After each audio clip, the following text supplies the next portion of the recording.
আজকে রেডি করে নিয়েছি ঘট কচু দিয়ে মাছের ডিম দিয়ে চচ্চড়ি রেসিপি। এর জন্য আমি ঘট কচু নিয়েছি। ঘট কচুগুলোকে ছাড়িয়ে কেটে নেব, টুকরো টুকরো করে ধুয়ে নেব। আর এখানে নিয়েছি মাছের ডিম প্রায় 100 গ্রাম মতো। এটাকে নুন হলুদ মাখিয়ে নেব ভালো করে ধুয়ে নিয়ে। আর এখানে আমি ঘট কচুগুলোকে এইভাবে কেটে নিয়েছি। কড়াইতে তেল দিয়ে মাছের ডিমটাকে নুন হলুদ দিয়ে মেখে নিয়ে ভালো করে উল্টে পাল্টে লালচে লালচে করে ভেজে নিয়ে আমি এটাকে কিন্তু নামিয়ে নেব। ওই তেলের মধ্যেই দিয়ে দিলাম হাফ চা চামচের কম কালো জিরে, একটা শুকনো লঙ্কা আর একটা তেজপাতা দিয়ে যে কচুগুলোকে কেটে রেখেছিলাম সেগুলোকে দিয়ে ভালো করে নাড়াচাড়া করে নিলাম।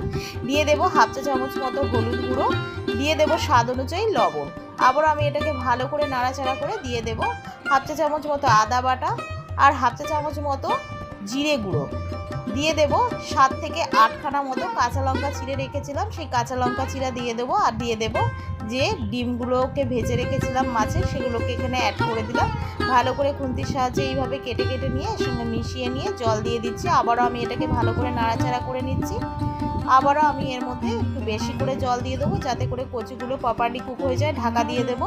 তো কচুগুলো সিদ্ধ হয়ে গেছে। আমি এখানে দিয়ে দিচ্ছি চিনি অল্প পরিমাণে শুকনো শুকনো করে। এবার এটাকে আমি নামিয়ে নিচ্ছি। রেডি করে নিলাম ঘট কচুর চচ্চড়ি রেসিপি মাছের ডিম।